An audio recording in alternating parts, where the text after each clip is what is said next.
gray list na pipinto umanong mabalik sa listahan ang Pilipinas. Nako Ayon sa po. BSP dahil yan sa flood control scandal. Narito ang agenda report ni Paulo. Ito I think we need to accept kung ano man yung mangyari kasi knowing that no na syempre medyo globally exposed yung mga nangyayari, and although the administration is really doing its very best para supilin yung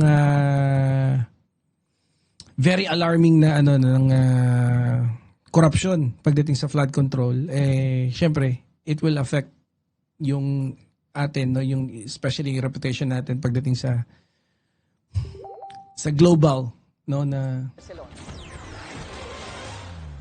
Tila comeback is real for all the wrong reasons. Dahil taya ni BSP Governor Ellie Remolona, the flood control scandal is the key para makabalik ang Pilipinas sa gray list ng Financial Action Task Force o FATF. Kapag nasa gray list kasi ang isang bansa, ibig sabihin, mahina ang kakayanan nitong labanan ng financial crimes gaya ng money laundering at terrorist financing. To be honest, talagang may risk. May risk na mabalik tayo sa gray list. Although, we're doing what we can to prevent that. Nakapasok ang Pilipinas sa nasabing listahan noong 2021 dahil sa mga issue ng money laundering sa pamamagitan ng casino junkets at ang mabagal na prosekusyon ng mga taong sangkot sa pagpopondo sa terrorist activities. Inalis ang bansa sa listahan noong May 2025 matapos ilabas. grabe, no. Kita nyo yan.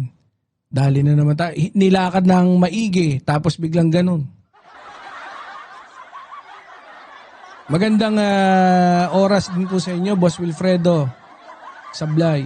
Ang Executive Order number 33 o ang roadmap para matugunan ang action plan na inimpose ng FATF. Ayon kay PCCI Vice President for Trade Brian Ang, kung ang Pangulo mismo ang nagbukas ng flood control scandal, siya rin dapat ang manguna sa pagsisigurong nalilinis ang kalat ng bansa at mapanatiling tanggal sa mga ganitong listahan ang Pilipinas. If no less than our president is the one who opened this Pandora's box, then I suppose that the executive should also tell the legislative that please enact these laws that will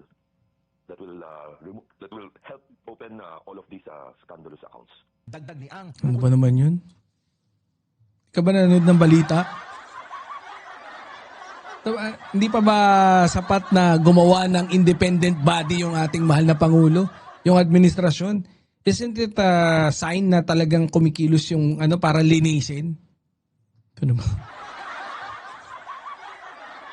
Ganyan mga leader na bobo eh.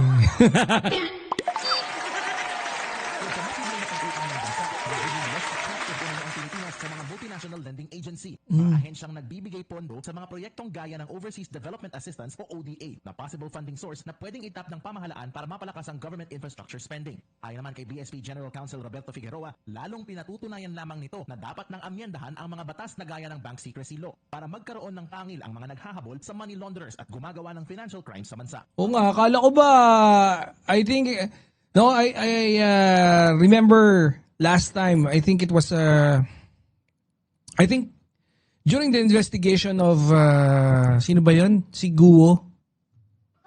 Diba? Yung babae. I heard na Senator Win Gatchalian was stating that, yung money laundering natin, medyo mabibigat. Medyo very, very strict ang Pilipinas. No? Yun yung naalala kong sinabi, no? Pero Bank Secrecy Law. Pini-prevent para yun ang mahirap, no? Paano yun?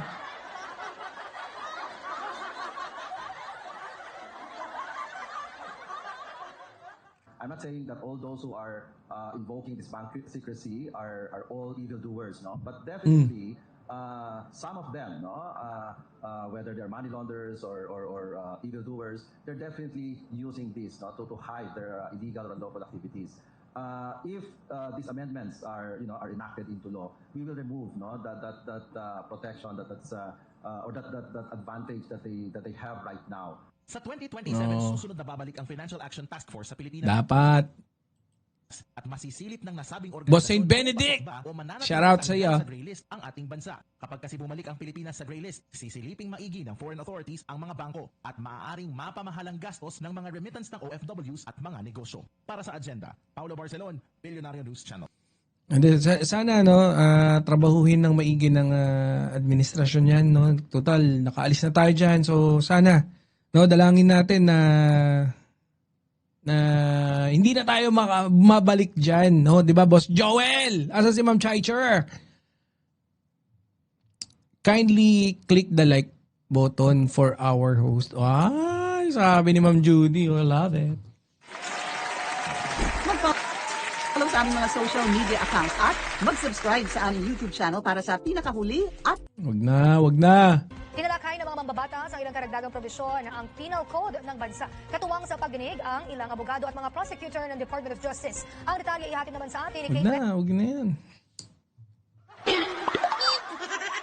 Ang patagal lang yan. Ano to? sa gitna ng mabigat na akusasyon na humantong sa reklamong cyber libel, tila nag-iwasan munang magkita sa DOJ sina Congress Miao Kiko Barzaga at ang complainant... Ano? Meow daw? Hindi, I think hindi naman napangasar yun eh. Di ba? I think mas gusto niya pa yung tawagin siyang meow eh. Sina Congress Miao Kiko Barzaga. Congress Meow.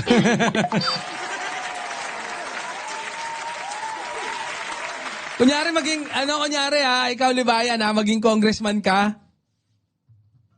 O tawag sa'yo ni Tita May Dons, Congressman Nene. Samahan ng mga kabayo. Party list. Kabayo party list. At ang complainant na si Manila Representative Roland Valeriano. Narito ang agenda report ni Arcea Miracuentes ng Abante. Oo nga pala, no? Palakpakan. Suspendido na naman yung gago. Suspendido siya, gago kasi. No, ganun talaga pagkagago. Deserve niyang ma-suspindi. Gago eh. No shows ni suspended Congressman Kiko Barzaga at Manila Representative Roland Valeriano sa itinakdang mediation meeting sa Justice Department ngayong araw. Tanging mga abogado lamang nilang sumipot sa Prosecutor's Office ng Maynila. Layo ng pagpupulong na maresolba na ang usapin ng dalawang kampo bago pa mauwi sa tuluyang pagsasampa ng kaso. Kaugnay ito sa cyber libel complaint na isinampa ni Valeriano laban kay Barzaga. Inakusahan kasi ni Barzaga ang National Unity Party na tumanggap ng pera mula sa ultra-bilyonaryong sa Enrique Razon para suportahan ang speakership ni Martin Romualdez. Walang naging pahayag sa media ang magkabilang panig kaugnay sa kanilang pag-uusap. Hindi rin nila sinagot kung bakit hindi sumipot ang kanilang mga kliyente. Ito, ganun napagkasunduan, meron bang... Pagbidensan ko yung picture ko naman sinisuro. Hindi alam no ba? Ewan ko eh. Basta hindi siya sumipot. Wow! Panalo tayo dyan. Ang tigidig, party list, sabi naman ni Boss King Smarrow. Pero mabalik pa kayo dito, attorney? Meron ako. Maaari na bang humiling ang kampo ni Valeriano kay Barzaga ng public apology o danyos kapalit ng pag-urong ng reklamo?